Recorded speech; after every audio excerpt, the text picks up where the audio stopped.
Abra sua Bíblia comigo aí em 1 Samuel 7. Nós ainda estamos numa série de mensagens chamada Perseverança. Amém? E nós temos perseverado nessa série de mensagens. Foram várias mensagens, né? Com mensagens de perseverança. E nós estamos caminhando cada vez mais, né, nesse entendimento, nessa mentalidade. A igreja do Senhor Jesus, ela precisa receber uma palavra nesse sentido. Nós estamos vivendo tempos difíceis e nós precisamos perseverar, amém? É tempo de perseverar na fé, né? E eu creio que enquanto nós ministramos a palavra do Senhor, o Espírito de Deus, Ele vai gerando dentro de nós perseverança, amém, queridos? 1 Samuel 7, versículo 12. 1 Samuel 7, 12.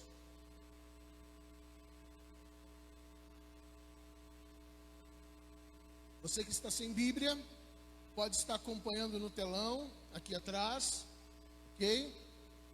A palavra de Deus diz assim: então Samuel pegou uma pedra e a ergueu em Mispá e Sem, e deu-lhe o nome de Ebenezer, dizendo: até aqui nos ajudou o Senhor. Amém?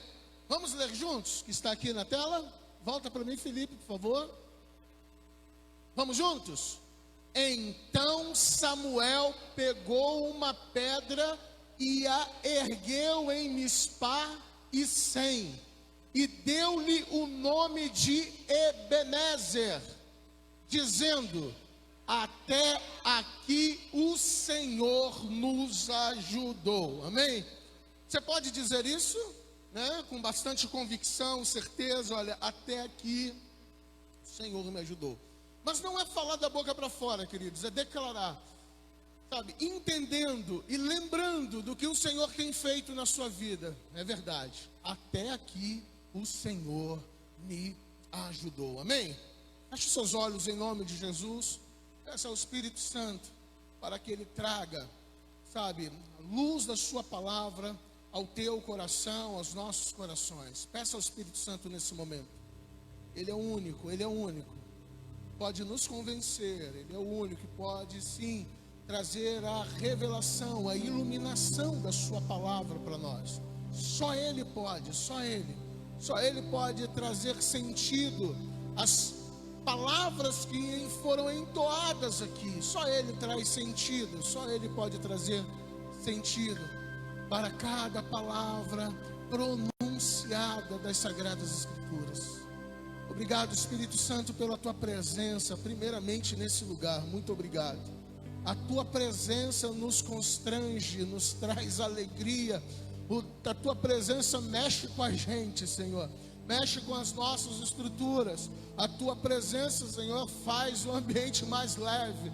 Teu ambiente, ó Senhor, a Tua presença faz com que, ó Deus, esse ambiente seja um ambiente mais alegre. Ó Deus, mais receptivo, pronto, ó Deus, sabe, para que a Tua palavra venha a ser semeada aos nossos corações. Nós te louvamos porque a Tua presença, Senhor, dissipa as trevas. Os demônios diante da Tua presença correm, fogem da Tua presença. E nós te agradecemos porque o Senhor está aqui. E te agradecemos sim, porque até aqui o Senhor tem nos ajudado. Até aqui o Senhor tem suprido, tem nos atendido. Até aqui o Senhor tem nos amparado, nos carregado no colo. Muito obrigado pela Tua presença. E nós clamamos: sopra, Espírito Santo, nesse lugar. Palavras de vida, sopra, Senhor, nos nossos corações. Enche as nossas vidas com a verdade da Tua palavra.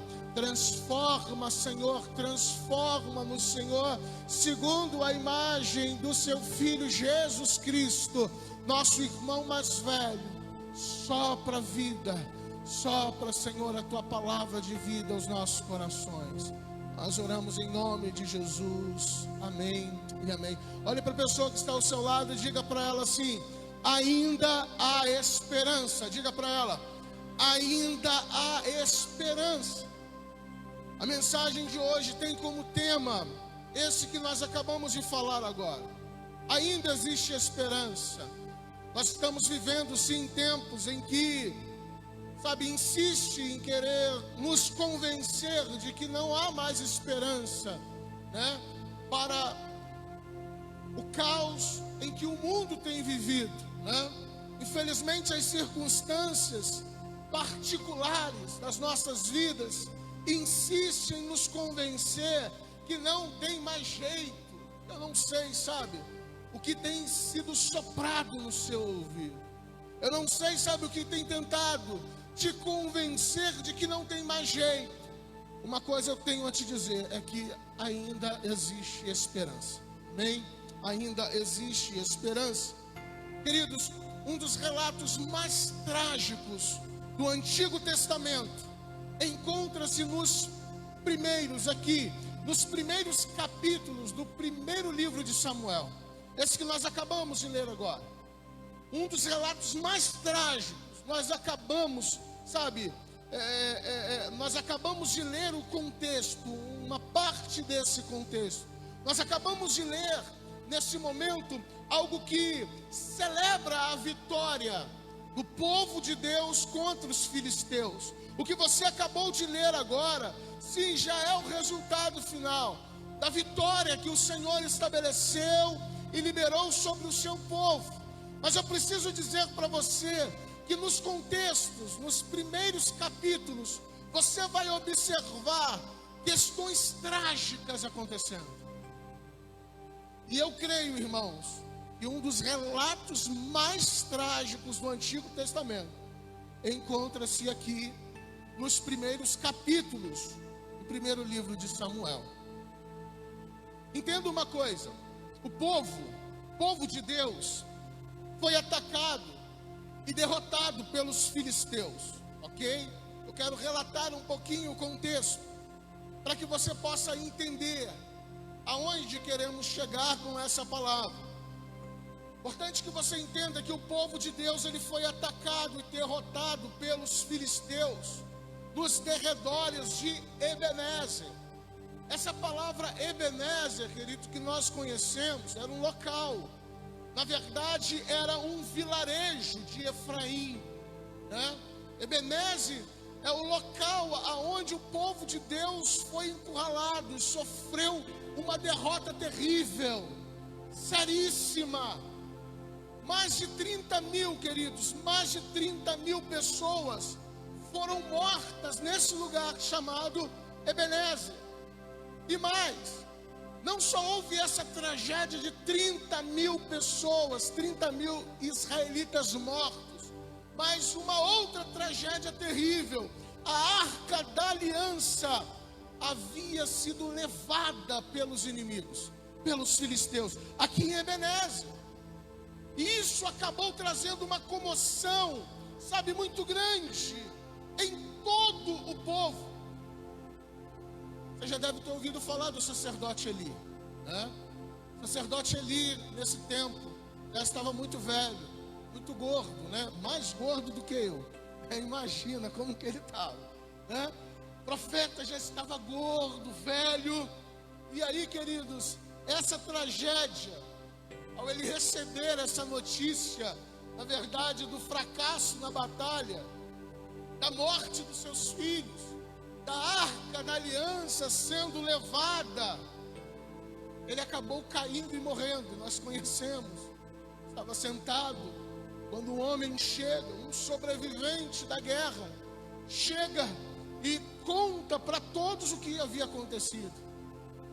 Chega também para o sacerdote e diz para o sacerdote: olha, Eli, nós sofremos uma surra terrível. Israelitas, nós fomos derrotados. Foi uma tragédia. 30 mil homens morreram. Os seus filhos acabaram morrendo também, Eli. E mais, a Arca da Aliança foi levada pelos inimigos. O texto diz: quando ele soube disso, simplesmente ele cai da cadeira. e ele quebra o pescoço, e ele morre, porque estava gordo e de avançada idade. Depois de saber disso, estudar sobre isso, estou pensando em fazer uma dieta, né? Porque é uma queda, né, com bastante, né, peso, pode ser fatal, não é verdade?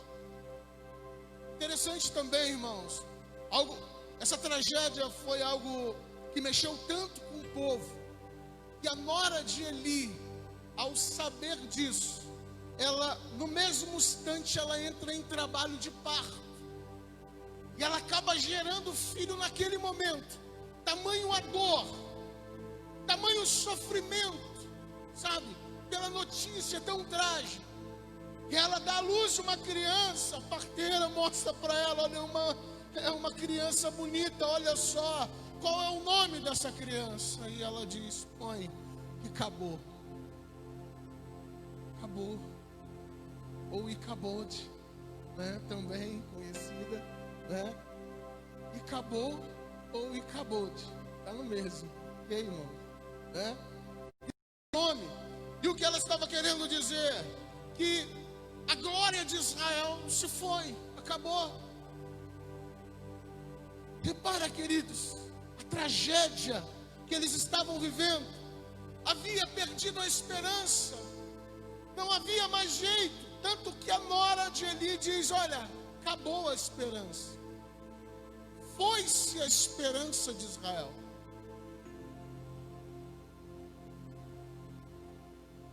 Em meio à tragédia, irmãos, veio a palavra de Deus a Samuel e exortou o povo a se converter ao Senhor de todo o coração, a rejeitar os deuses, consertar a vida e servir o eterno para terem vitória. Está lá no versículo 3 do capítulo 7 de 1 Samuel. A palavra de Deus para Samuel foi essa: junta o povo, disse para o povo, olha, se converta ao Senhor, mude de vida, mudem de vida, rejeitem os deuses, sirvam ao Senhor. Essa foi a palavra para o povo. Eu só quero registrar uma coisa, irmãos. Deus estava dizendo para os crentes daquela época, ok?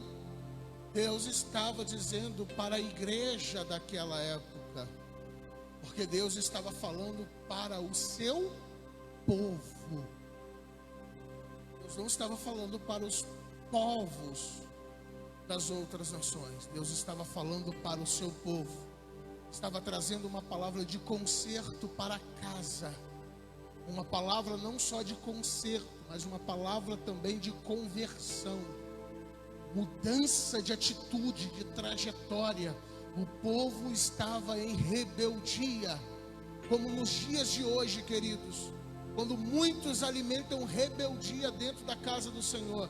Entenda uma coisa, a palavra de Deus não mudou, ela continua sendo a mesma.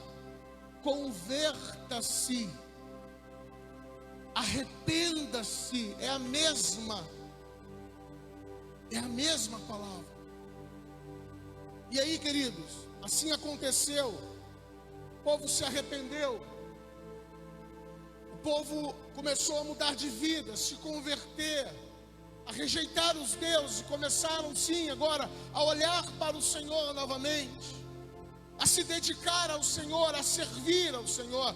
Depois dessa tragédia, sabe, toda, o que acontece? O povo volta então agora a obedecer ao Senhor. O povo volta agora a se dedicar ao Senhor. E essa obediência acabou trazendo derrota aos inimigos. E a derrota que os inimigos sofreram foi uma derrota impressionante, irmãos. Simplesmente porque o povo entendeu a importância da obediência a Deus. A importância de rejeitar os deuses. Entenda, irmãos, de uma maneira contemporânea para o nosso tempo, de uma maneira que você entenda. O povo, ele removeram os deuses, ou seja, tudo aquilo, sabe, que ocupa o lugar de Deus na vida.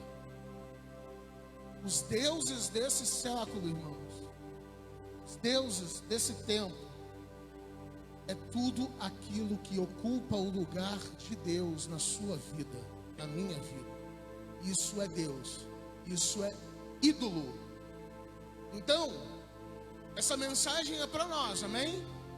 Não é porque naquela época o povo adorava os deuses, Baal, e para lá fora, é que essa palavra não serve para a gente hoje, porque a gente adora somente a Deus. Será que só a Deus que nós adoramos? Será que Ele é o único? Que Ele tem, lugar cativo dentro de nós? Precisamos analisar isso com muita calma, porque isso é muito importante. Samuel, então, irmãos, acaba erguendo um memorial ao Senhor. E esse memorial, nesse memorial, quando ele ergue um memorial, uma pedra, ele dá um nome muito interessante a esse memorial. E ele chama o memorial de Ebenezer, que significa pedra de ajuda. Pedra de ajuda. Interessante, irmãos, que esse nome que Samuel dá ao memorial é um nome, é justamente, o nome do vilarejo próximo ao qual o povo estava quando foi atacado e abatido, vindo a perder inclusive a arca. Era esse lugar. Samuel, ele pega o nome Ebenezer, o nome de um lugar aonde o povo de Israel sofreu a sua pior derrota, teve a sua pior perda. E ele pega então esse nome e coloca no memorial. E aí esse memorial, você precisa entender que foi levantado o memorial porque o Senhor o havia ajudado eles a vencer o inimigo, ok? Mas puxa vida, por que colocaram o nome de Ebenezer, lugar aonde eles sofreram, uma derrota terrível, e colocar no lugar da vitória, como memorial de vitória? Aí, queridos, eu quero compartilhar um pouquinho com os irmãos algumas lições que podemos extrair de Ebenezer, amém? Eu quero nessa noite compartilhar com os irmãos algumas lições que nós podemos extrair de Ebenezer. Primeira lição que eu extraio desse texto que nós acabamos de ler agora, é que Ebenezer nos ensina a olhar para trás, amém? Ebenezer nos ensina a olhar para trás. Interessante, irmãos, que o profeta, ele simplesmente olha para trás. O profeta Samuel, ele lembra da amarga derrota e ele reconhece que a vitória dada por Deus, e ele reconhece essa vitória dada por Deus no presente, naquele momento, no momento em que ele estava levantando o memorial. Ele olha para trás e ele reconhece, irmãos, a vitória dada por Deus no presente, naquele momento. Isso é muito importante, queridos, pensar nisso.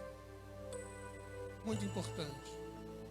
E para muitos parece que o tempo da vitória, deve ser o tempo do esquecimento da derrota. No tempo da vitória, ninguém quer lembrar do tempo da derrota. Verdade? Quando as coisas começam a acontecer e a funcionar, muitos acabam celebrando aquele momento de vitória e esquece de olhar para trás e entender que lá atrás, desde o momento lá atrás que sofreu a derrota, o Senhor estava com ele, o ajudando. Pastor, mas a derrota foi trágica, foi terrível.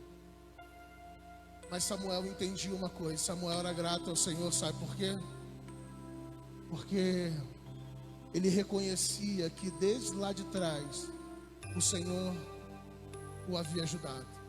Eles estavam naquele presente momento ali para celebrar a vitória, porque o Senhor os guardou e o Senhor manteve, sabe, no calendário da história, o dia em que eles estariam celebrando a vitória. Foram dias amargos, foram dias amargos, foram dias de perdas incalculáveis, mas porém, o profeta ele entendia o seguinte: o Senhor me ajudou a poder estar aqui hoje, celebrando algo tão importante no meu. Como que você olha para as derrotas do passado? Como até que o Senhor tem me ajudado até o presente momento? Se eu estou de pé, é porque Ele me sustentou.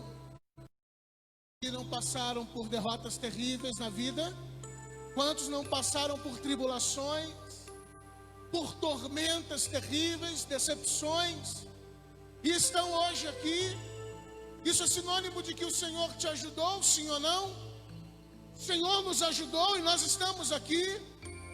O grande problema é que, ao invés de olharmos para o passado, vislumbrando a vitória de que o Senhor está nos ajudando, que o Senhor está conosco, se Ele está conosco, certamente venceremos, muitos acabam reclamando da vida de passado e de derrota.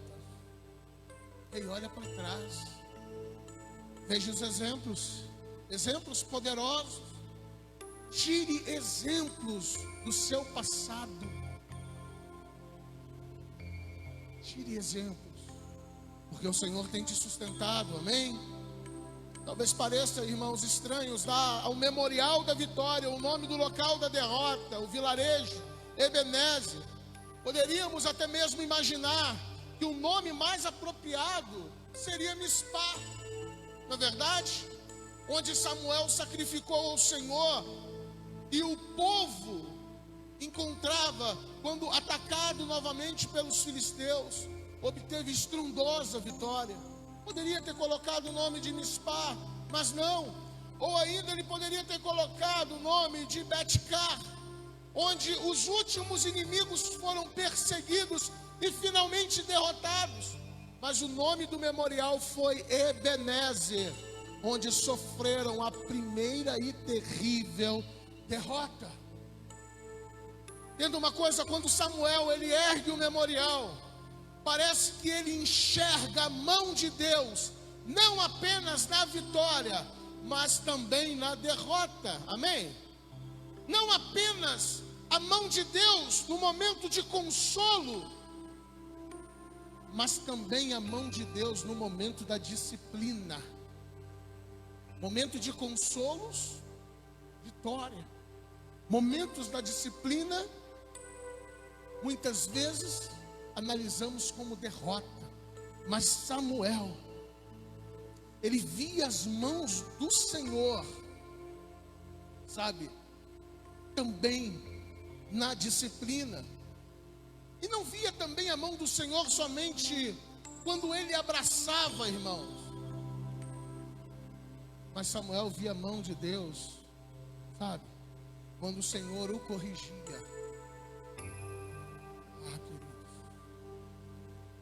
Queridos, isso é muito importante, para que eu e você venhamos viver uma vida, sabe, poderosa nessa terra, abençoada nessa terra. Nós precisamos ter maturidade para entender que a mesma mão que abraça é a mesma que corrige, sabe? Nós estamos vivendo numa geração que só Jesus na causa para ter misericórdia. Estamos vivendo uma geração que só quer abraço, uma geração que não aceita correção. Queridos, nunca foi tão difícil ser pastor, sabe? Pastor é aquele que cuida. Às vezes, sabe, irmãos? E aí, quando a gente fala de cuidado, a gente pensa muito, né, na expressão carinho, né? Mas às vezes, sabe, nos dias de hoje parece que Os pastores, por causa dessa geração, sabe, uma geração tão frágilzinha, os pastores precisam usar mais vara do que qualquer outra coisa. Uma geração que não está acostumada com correção, uma geração que não está acostumada com disciplina. Isso é um problema muito grande. Por esse motivo, muitas igrejas não têm avançado. O povo de Israel sofreu uma derrota. Se você pensa que eles ouviram uma palavrinha de Deus do tipo: ah, meus filhinhos, vocês perderam, mas papai está com vocês. Chora não, papai está com vocês. Eles ouviram de Deus o seguinte: olha, mudem de vida, se convertam a mim, tomam jeito. Interessante que essa palavra despertou, no povo um senso de obediência. E o povo então passou a obedecer ao Senhor. E como resultado da obediência, o que aconteceu? Eles tiveram uma vitória excepcional sobre seus inimigos. Nós entendem? Não tem coisa que dá mais vitória ao homem do que a obediência. Ser obediente, ser humilde. Somos tentados, queridos, a ver a mão de Deus ou as mãos de Deus apenas nas vitórias. Dias de derrotas são dias que nos levam a experimentar grandes lições. Saiba disso. Muitas pessoas têm deixado de alimentar a esperança dentro de si pelo fato das coisas não estarem funcionando da maneira que esperam, porque o seu casamento não está indo bem, pelo fato de não ter êxito na área financeira, por enfrentar problemas de saúde. A verdade é que Deus está nos dando oportunidade de aprender com os nossos erros, queridos, e sermos gratos por todo o bem que Ele nos concedeu até aqui.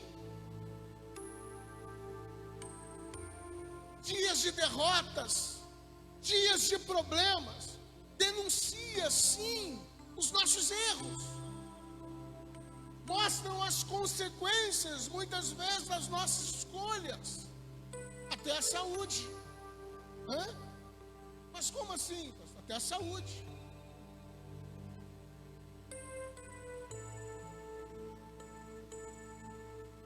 Pai da medicina, esqueci o nome dele agora, ele diz o seguinte: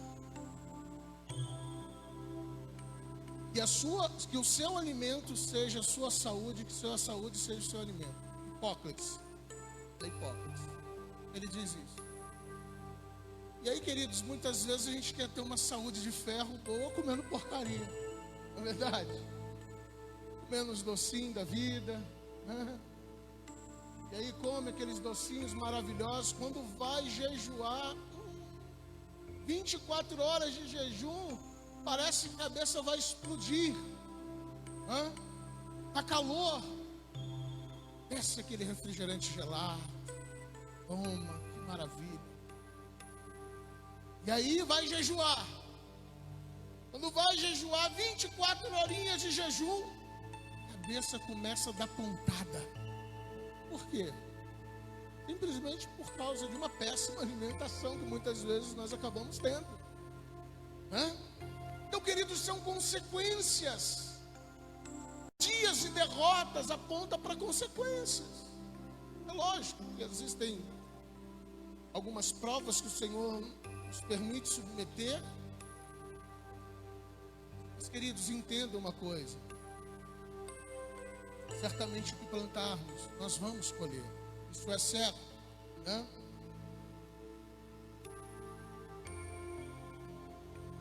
Precisamos mais do que nunca, irmãos. Lamentações de Jeremias 3:21. Mais do que nunca, é preciso trazer à memória o que pode dar esperança, porque as misericórdias do Senhor são a causa de não sermos consumidos, porque as suas misericórdias não têm fim, renovam-se cada manhã. Grande é a fidelidade dele. Precisamos trazer à memória o que dá esperança. Saiba de uma coisa: se as coisas não vão bem, significa que você precisa ser mudado. E não que Deus falhou, ou que Deus te abandonou. Precisamos entender isso. Precisamos ter discernimento disso. Algumas coisas, volto a repetir, são provas que o Senhor permite. Mas a maioria das vezes, queridos, são consequências que nós estamos colhendo.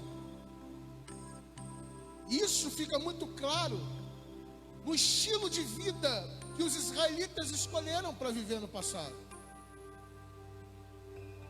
O texto é muito claro, no início vai falar claramente que eles haviam abandonado ao Senhor e eles estavam adorando outros deuses. Então eles estavam colhendo as consequências na derrota, lá em Ebenezer. Eles estavam colhendo. Mas o profeta, ele olha para trás. Ele diz: olha, até aqui o Senhor nos sustentou. Até aqui o Senhor tem nos ajudado. Amém? Em vez de reclamar, de murmurar, deixar a esperança escapar, nós devemos olhar para trás e sermos gratos por termos sido sustentados pelo Senhor, pelos seus grandes livramentos que recebemos. Você consegue olhar para trás e enxergar os livramentos do Senhor na sua vida lá no passado? É importante fazermos esse exercício, querido. Olhar para trás e enxergar, sabe, os livramentos que o Senhor nos concedeu lá no passado. E aí nós precisamos entender que a vida, ela não é apenas um parque de diversões, mas a vida, queridos, é um lugar de treinamento. Na vida há momentos bons, há momentos divertidos, há momentos prazerosos. Assim, claro que há, mas não resume a vida apenas a isso. A vida também é um lugar de treinamento. Nem tudo será flores. Vamos precisar lidar com situações espinhosas, pois só assim alcançaremos um grau de maturidade para sermos pessoas melhores, mais desenvolvidas, pessoas mais agradáveis. Só assim. Precisamos olhar para trás. Ebenezer nos ensina, queridos, a olhar para trás e dizer: até aqui o Senhor me ajudou. Obrigado, Senhor. Obrigado por ter me ajudado, preservado a minha vida. Ebenezer nos leva a olhar para trás e reconhecer que em meio às terríveis batalhas, irmãos, dias de derrotas e perguntas não respondidas, Deus não se ausentou em nenhum momento. Em nenhum momento. Ele esteve conosco nos dias bons e maus. Sua mão trouxe sobre nós consolo e disciplina. É a ilustração que todos nós conhecemos. A ilustração das pegadas na areia. Todos nós conhecemos, é muito antiga. Conta a história de um rapaz que estava caminhando na areia. E a vida dele, ele estava passando por situações de adversidades na vida. E ele caminhando pela vida, e ele olhava para a areia e ele via 4 pegadas. Mas no momento em que as tribulações, o calor, escaldante das aflições vieram sobre ele, ele para olhar novamente as pegadas, e ele vê que só haviam agora 2 pegadas. Antes havia 4, agora havia 2. E ele então começa a questionar a Deus e dizer: Senhor, no momento mais difícil da minha vida, o Senhor então acabou me abandonando? O que aconteceu? Antes o Senhor estava comigo, andando comigo, eu podia comprovar vendo as suas pegadas, eram 4 pegadas. E agora, no momento mais difícil da minha vida, eu só vejo 2 pegadas, Senhor. O Senhor acabou me abandonando no momento que eu mais preciso. E aí o Senhor olha para ele e diz: meu filho, as 2 pegadas que você está vendo não são suas, são minhas. Porque desde que você entrou nesse momento, nesse período de tormenta, eu te peguei no colo e eu te conduzi por toda a trajetória. É assim que Deus trabalha, irmãos. A presença do Senhor nos acolheu e confrontou. As tragédias nos levaram ao pranto, porém, em tudo nos ajudou o Senhor, amém? Você pode glorificar ao Senhor por isso? Aleluias, amém? Ebenezer também, irmãos, nos leva a olhar para o presente. Ebenezer nos leva a olhar para o futuro, para o passado, olhar para trás. Mas Ebenezer nos leva a olhar também para o presente. Ebenezer nos leva, quando nós ouvimos, quando nós vemos no texto, até aqui,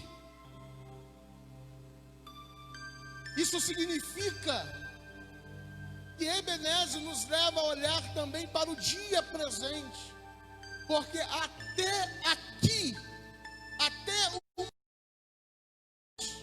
E aí, queridos, o profeta Samuel, ao erguer o memorial e dar o nome de Ebenezer, ele estava dizendo ao povo que, independente da derrota passada, até o presente momento, o Senhor o havia ajudado.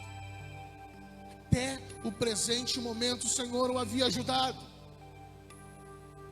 A derrota, querido, serviu para os fazerem mais fortes, mais atentos, mais zelosos com as coisas de Deus, porque eles haviam negligenciado a obra do Senhor. Eles haviam negligenciado uma vida de devoção ao Senhor. Eles estavam focados nos seus interesses particulares. Eles estavam focando, sabe, nas suas coisas. Como no tempo de Ageu, eles estavam olhando para suas belas casas e ignorando a casa do Senhor, que estava acabada, caindo. Desde que a humanidade, desde que ela caiu, desde que sofreu com o pecado, a humanidade, ela é conduzida a olhar para o seu próprio umbigo. Quando o pecado entra no mundo, querido, desenvolve, sabe, no sistema, no interior do homem, a necessidade de olhar só para ele, para as coisas dele, para os interesses dele. Só isso. E aí, essa derrota serviu para mostrar para eles que a decisão de viver independente de Deus seria prejuízo para eles. Então, ao sofrerem a derrota, eles acabaram ficando mais fortes, mais atentos, mais zelosos com as coisas de Deus. E aí, irmãos, se pararmos para pensar quantos livramentos o Senhor tem nos dado, quantas necessidades supridas no dia de hoje, a saúde que temos, nosso trabalho, por ter uma família. Se pararmos para pensar nisso, querido, certamente eu creio que seríamos mais gratos ao Senhor. Verdade, mais gratos. O grande problema é que a gente acaba focando só no problema. Só no problema.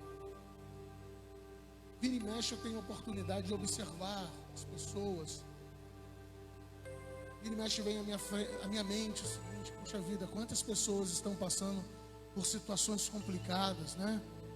E aí, de repente, eu olho uma situação e falo: meu Deus, muito obrigado.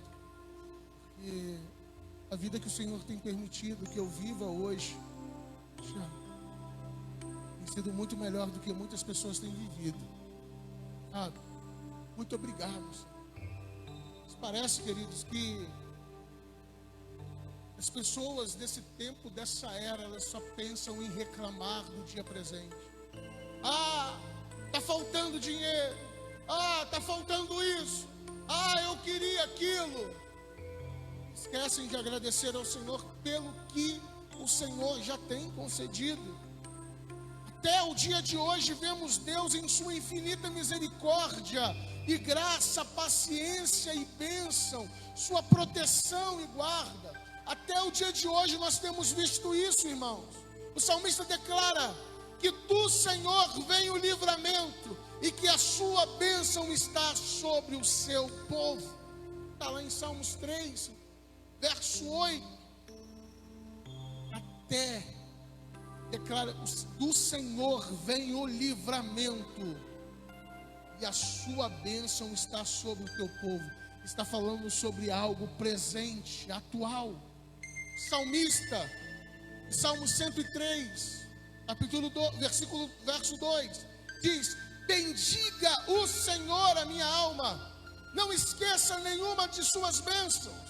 É Ele quem perdoa todos os seus pecados e cura todas as suas doenças, e resgata a sua vida da sepultura, e o coroa de bondade e compaixão, que enche de bens a sua existência, de modo que a sua juventude se renova como a águia. O Senhor faz justiça e defende a causa dos oprimidos. Repare, o salmista, ele leva a sua alma a bendizer ao Senhor, irmãos. E repare que o verbo conjugado aqui está no imperativo afirmativo. Ele diz: bendiga, é uma ordem. Bendiga. E além de ser ativa, a palavra do salmista indica ainda tempo presente. Porque bendiga, além de ser um verbo, né, imperativo, afirmativo, ele também está no presente indicativo. Eu bendigo, tu bendigas, ele bendiga, no presente indicativo. Então o salmista está declarando isso para a sua alma: olha, para de murmurar, para de reclamar, bendiga ao Senhor agora. É uma ordem, bendiga ao Senhor. E mais, queridos, ele dá essa ordem porque o salmista reconhecia as bênçãos do Senhor na sua vida presente. Repare outra coisa: se você for olhar lá, se você tiver perto aí a sua Bíblia, lá em Salmo 103, versículo 2 ao 6, você vai ver aí os verbos impressos, todo ele no presente, todo ele no presente do indicativo. Ó, eu separei aqui: perdoa, presente do indicativo; cura, resgata, coroa, enche, renova. O salmista ainda diz aqui, olha, que o Senhor faz, verbo no presente do indicativo. E não só faz, mas defende. Queridos, quantas bênçãos liberadas para nós no tempo presente. Tempo presente, Ele faz. Assim como o salmista, precisamos, irmãos, bendizer ao Senhor ao invés de reclamar e murmurar.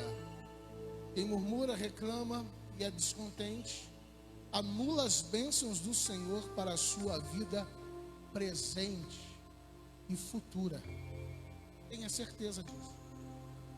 E aí, porque não tem bênção na vida presente e futura, porque murmurou, sabe o que a pessoa faz? Continua murmurando e continua não recebendo nada. E porque não recebeu nada, vai fazer o quê? Murmurar e reclamar. E reclamando, murmurando, continua não ganhando nada. Draga, só vivendo draga. E a vida está uma draga. Ao invés de mudar de vida e começar a agradecer, começar a ser, murmura mais ainda. E aí a bênção não vem. Não tem jeito. Nesta noite nossos corações, irmãos, são convidados à gratidão. Amém? Somos convidados a ser gratos ao Senhor. Somos convidados a ter um coração adorador, a ter um coração com um profundo contentamento, pois Deus está conosco agora, amém? Eu quero encerrar dizendo para você o seguinte, que Ebenezer nos leva também a olhar para os dias que virão, amém? Ebenezer nos leva a olhar também para os dias que virão. A própria expressão até aqui, irmãos, que nós lemos, até aqui nos ajudou o Senhor.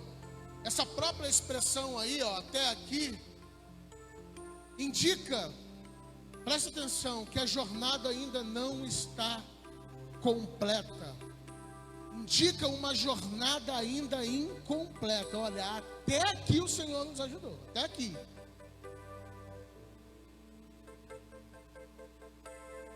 Isso nos diz que existem dias e tempos à nossa frente ainda. O profeta Samuel, irmãos, ele aproveita o momento para dizer ao povo que o Deus, lá no momento em que ele estava levantando aquela pedra, aquele memorial, ele aproveita e ele diz para o povo o seguinte, olha, ele aproveita esse momento para dizer ao povo que o Deus que os havia concedido vitória naquele dia é o mesmo que os fariam vitoriosos nas batalhas futuras. Nós precisamos entender isso. O Deus que concede vitória hoje é o Deus que vai me conceder vitória amanhã também. Bem? É assim, nós vivemos por fé e não por vista. Muitas pessoas vivem carregando em seus ombros as incertezas do futuro. Não, queridos. O profeta, através desse acontecimento, ele nos mostra, sabe, que se Deus está nos guardando no presente, Ele também vai nos guardar no futuro. Amém? Nós somos chamados a perseverar na confiança de que Deus tem um futuro extraordinário para todos nós. Entenda uma coisa, as incertezas futuras é um mal milenar. Isso não é de hoje. Os nossos irmãos antepassados, eles acabaram sofrendo dessa moléstia também, das incertezas, das preocupações do futuro. Por isso o profeta ressalta que até aqui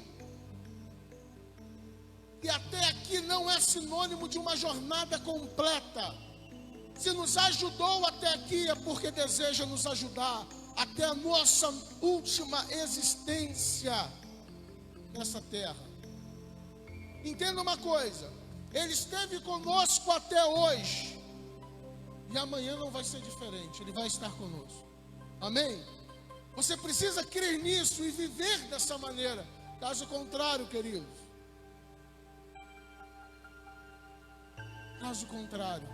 só lhe resta e acabou. Foi-se a esperança, foi-se a glória. Israel.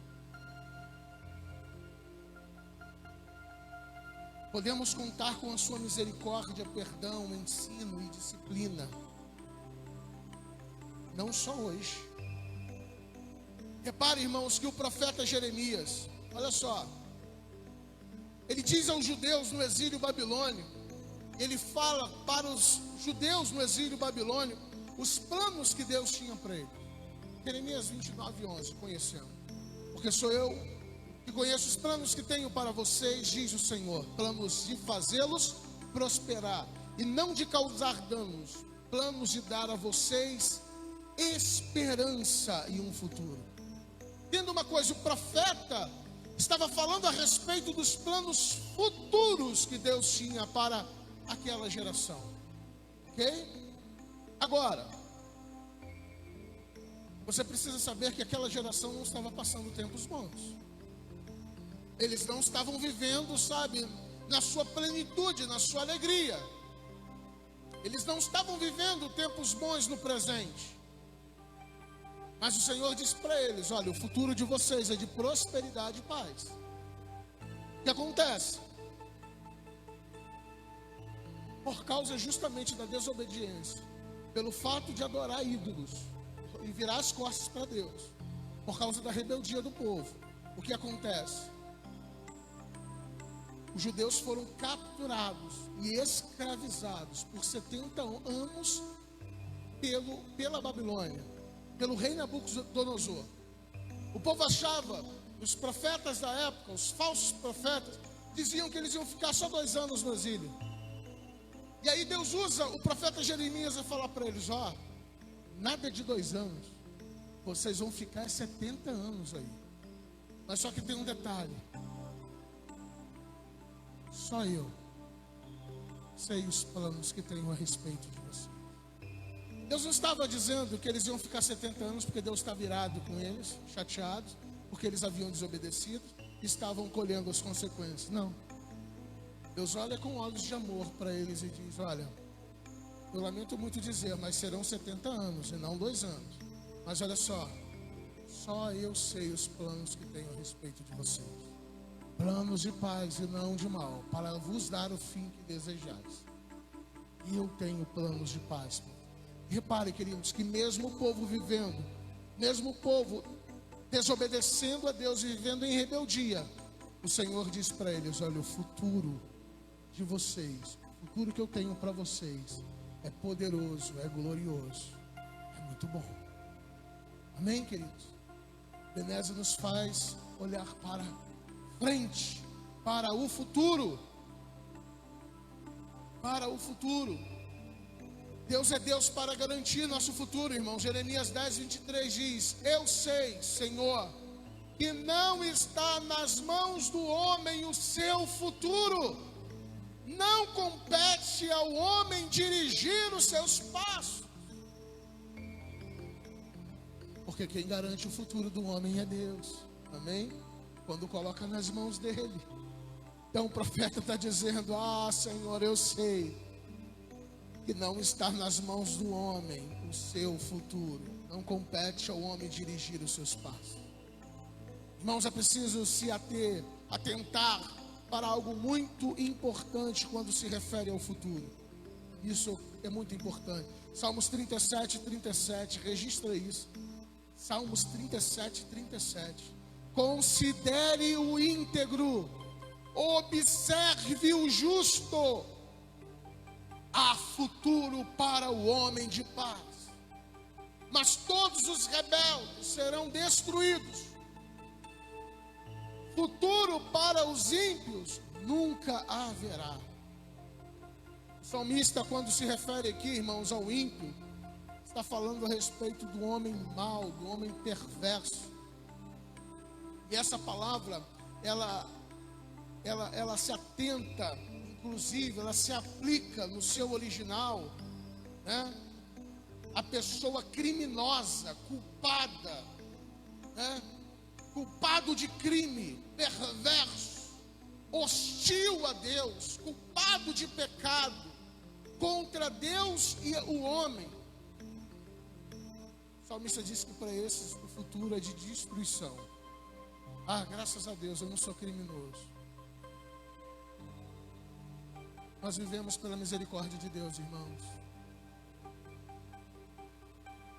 Muitas vezes, queridos, os nossos crimes, a maioria das vezes, nossos crimes partem muito de uma arma chamada espada,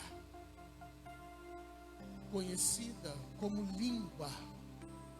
Infelizmente, muitos de nós acabamos nos tornando criminosos ou ímpios, criminosos, nos alimentando, sabe, de ressentimento, de raiva de pessoas e falando mal das pessoas. Sabe? A lei diz: não adulterarás. Jesus diz: se você apenas olhar para uma mulher com a intenção de tê-la, e você já adulterou com ela. É diferente, irmãos. Quando a gente fala de crime, né? De criminoso, a gente vem à mente somente aquele cara que mata as pessoas na rua. Mata, corpo. Mas na ótica de Deus vai muito além, queridos. Vai muito além. Vai muito além. Talvez muitos pensem que não se enquadram nesse termo ímpio. Mas olhando para os tempos de Noé, irmãos, todos os ímpios foram destruídos pela água do dilúvio. Quem são os ímpios, pastor, da época de Noé? São todos aqueles que rejeitaram a palavra de Deus, que dizia para eles entrarem na arca. Rejeitaram, caçoaram. Noé está louco. Fazer arca um tempo de sequidão que não chove é loucura. Esses são os ímpios, queridos. O futuro do ímpio, o salmista diz, é de destruição. Nunca haverá um futuro para o ímpio. Nunca haverá. Conforme a declaração do profeta Jeremias, o salmista segue a mesma linha em afirmar que para os justos e íntegros o futuro é de paz. Você pode dar um glória a Deus? Amém? Deus tem preparado para todas as pessoas um futuro esplendoroso. Independente das adversidades presentes, saiba que Deus planejou um futuro maravilhoso para você. Nenhuma tragédia será maior do que a bondade do Senhor em nossas vidas. Amém? Nenhuma tragédia será maior do que a bondade do Senhor. Eu quero dizer para você, se o seu coração está desesperançado, sua alma desanimada, perante as incertezas, oposições e privações, confie no Senhor. Amém? Persevere, porque ainda existe esperança. Ainda existe esperança.